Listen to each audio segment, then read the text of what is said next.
Hello friends, welcome to SB study point. ये हमारा solid state electronics से related third video lecture है और इस वीडियो लेक्चर में हम समझने वाले हैं पीएन जंक्शन डायोड।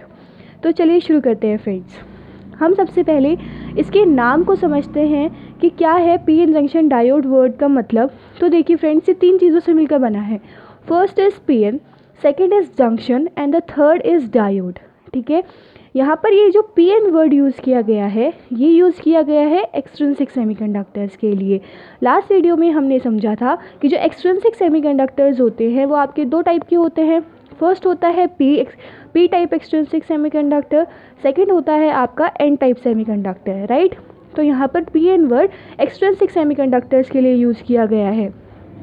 ठीक है फ्रेंड्स, जंक्शन वर्ड का मतलब होता है कि कोई भी ऐसी चीज़ जो दो चीज़ों को आपस में जोड़ती हो, राइट। तो यहाँ पर पी टाइप और एन टाइप सेमीकंडक्टर्स हैं, तो जंक्शन वर्ड हमने यूज़ किया है जो पी टाइप और एन टाइप को जोड़ने का काम करेगा। ठीक है, और डायोड वर्ड का मतलब होता है एक ऐसा इलेक्ट्रॉनिक कॉम्बिनेशन जिसमें आपके दो टर्मिनल्स प्रेजेंट हो और जो करंट का फ्लो हो रहा हो वो प्राइमरली एक ही डायरेक्शन में हो रहा हो। ठीक है, तो पीएन जंक्शन डायोड वर्ड का मतलब क्या हुआ कि जब हमारा एक पी टाइप सेमीकंडक्टर एक एन टाइप सेमीकंडक्टर के साथ जुड़ा हुआ होता है और जो करंट का फ्लो हो रहा होता है वो एक ही डायरेक्शन में हो रहा होता है, तो उस डिवाइस को हम बोलते हैं पीएन जंक्शन डायोड। ठीक है, अब चलिए समझते हैं construction of PN junction diode कि पीएन जंक्शन डायोड को बनाते कैसे हैं। ठीक है, तो पीएन जंक्शन डायोड को बनाने के लिए फ्रेंड्स हम एक प्योर इंट्रिंसिक सेमीकंडक्टर यूज़ करते हैं। इंट्रिंसिक सेमीकंडक्टर्स क्या होते हैं, जिसमें आपका या तो प्योर जर्मेनियम प्रेजेंट हो या फिर आपका प्योर कैसा सिलिकॉन आइटम्स प्रेजेंट हो।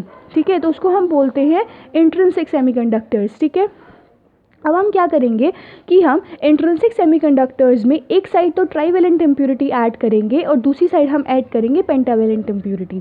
ठीक है फ्रेंड्स, जब हम ट्राईवेलेंट इम्प्योरिटी को ऐड करते हैं इस साइड, तो होता क्या है, ट्राईवेलेंट इम्प्योरिटी एटम्स ऐसे इम्प्योरिटी एटम्स होते हैं जिनके लास्ट शेल के अंदर 3 इलेक्ट्रॉन्स प्रेजेंट होते हैं।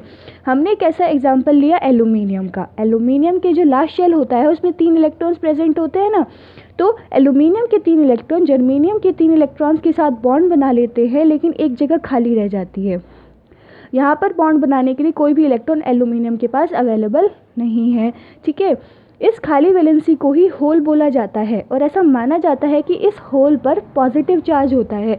ऐसा क्यों माना जाता है, क्योंकि इस होल की टेंडेंसी ऐसी होती है कि ये इलेक्ट्रॉन को अपनी ओर आकर्षित करने का प्रयास करता है। ठीक है, ये क्या करेगा, ये इस इलेक्ट्रॉन को अपनी ओर अट्रैक्ट कर लेगा, जिससे कि ये होल न्यूट्रल हो जाएगा और यहाँ पर इलेक्ट्रॉन पहुँच जाएगा क्योंकि, और यहाँ इस जगह पर होल दोबारा से क्रिएट हो जाएगा। इस तरीके से ये पूरा होल पूरे के पूरे क्रिस्टल के अंदर घूमता है।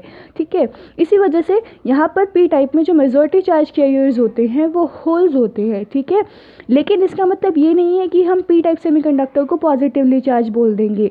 पी टाइप सेमीकंडक्टर जो होता है उसमें दोनों चार्ज प्रेजेंट होते हैं, पॉजिटिव भी प्रेजेंट होता है और नेगेटिव भी प्रेजेंट होता है। कैसे, देखो, जो इस होल पर पॉजिटिव चार्ज है, होल पॉजिटिव चार्ज को कैरी करता है। ठीक है, जब ये इस इलेक्ट्रॉन को एक्सेप्ट करेगा तो इस पर आ जाएगा नेगेटिव चार्ज, जिससे कि पॉजिटिव और नेगेटिव क्या हो जाएंगे, न्यूट्रल हो जाएंगे। ठीक है, तो इस तरीके से पी टाइप के अंदर पॉजिटिव एंड नेगेटिव दोनों चार्ज प्रेजेंट होते हैं। ठीक है, लेकिन होल जो होता है वो पॉजिटिव चार्ज को कैरी करता है।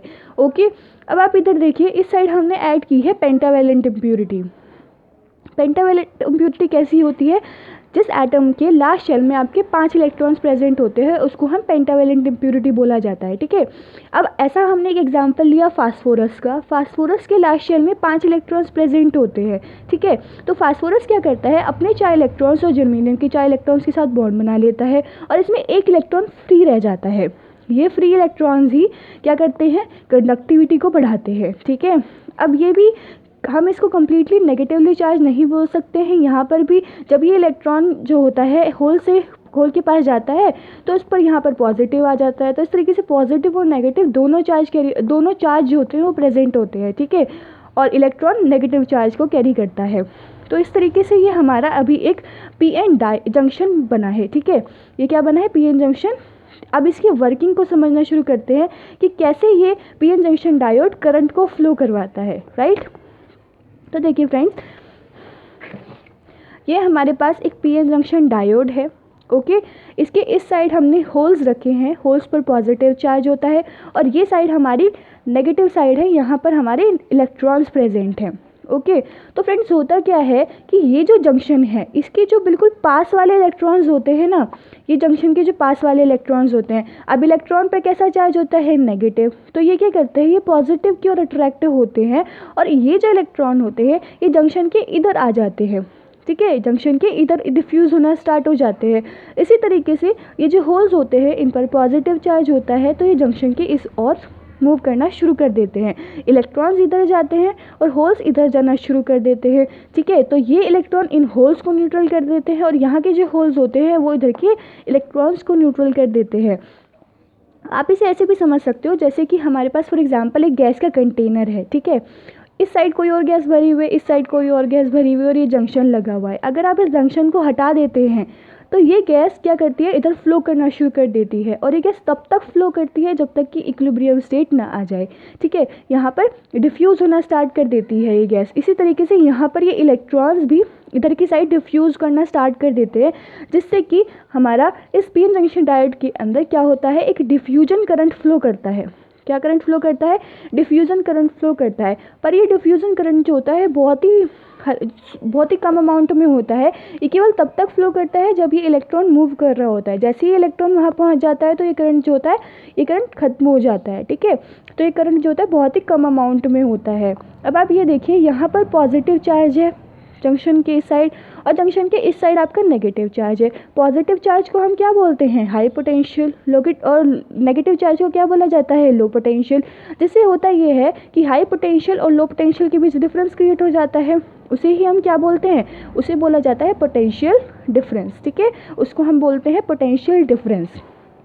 अब देखो, यहाँ पर आपका पॉजिटिव चार्ज है, यहाँ पर आपका नेगेटिव चार्ज है, राइट। जिससे कि यहाँ पर एक आपकी इंटरनल इलेक्ट्रिक फील्ड क्रिएट हो जाती है जिसकी डायरेक्शन पॉजिटिव टू नेगेटिव होती है। इसको हमने किससे शो किया है, EI से शो किया है। एक इंटरनल इलेक्ट्रिक फील्ड क्रिएट हो जाती है। ओके।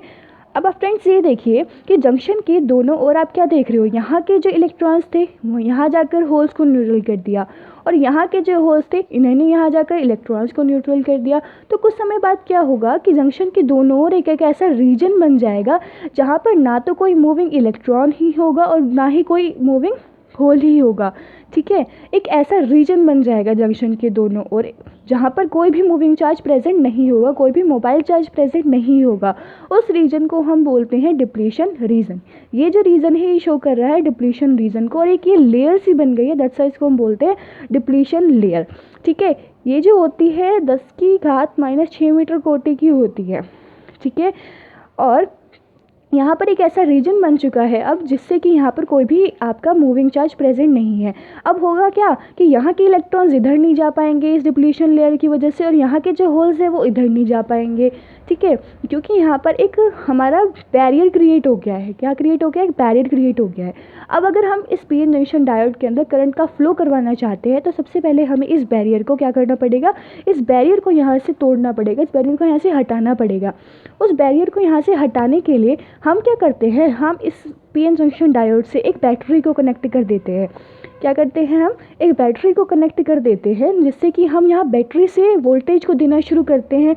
जब आप यहाँ से बैटरी से वोल्टेज को देना शुरू करते हैं तो इन इलेक्ट्रॉन्स की काइनेटिक एनर्जी बढ़ जाती है और जब वो एनर्जी हम बहुत ज़्यादा दे देते हैं तो ये इलेक्ट्रॉन यहाँ से इस बैरियर को क्रॉस करके यहाँ पहुँच जाते हैं।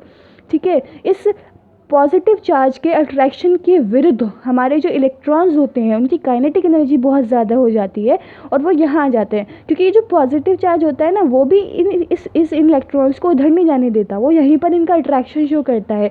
ठीक है, जिससे वो उधर जाने नहीं देता है। लेकिन जब आप बैटरी से इतना ज़्यादा आप उसको काइनेटिक एनर्जी इतनी इंक्रीज़ कर देते हो कि वो इस बैरियर को क्रॉस कर जाएगा। ठीक है, जिससे कि वो इलेक्ट्रॉन यहाँ पहुँच जाएगा और बैटरी के इस टर्मिनल पर पहुँच कर ख़त्म हो जाएगा। तभी बैटरी के इस टर्मिनल से दोबारा से एक इलेक्ट्रॉन निकलेगा और यहाँ पहुँच जाएगा। ठीक है, अब जो बैटरी लगाने का तरीका होता है उसको हम बाइसिंग बोलते हैं। ठीक है फ्रेंड्स, और जो बाइसिंग होती है वो आपकी दो तरीके की होती है। एक होती है आपकी फॉरवर्ड बाइसिंग और एक होती है आपकी रिवर्स बाइसिंग। ठीक है, एक होती है आपकी फॉरवर्ड बाइसिंग और एक होती है रिवर्स बाइसिंग। ठीक है, और ये होता है हमारा पीएन जंक्शन डायोड का सिंबल। यहाँ पर ये जो ट्राइंगल होता है ये आपका पी साइड को शो करता है और ये जो लाइन होती है ये एन टाइप को शो करती है।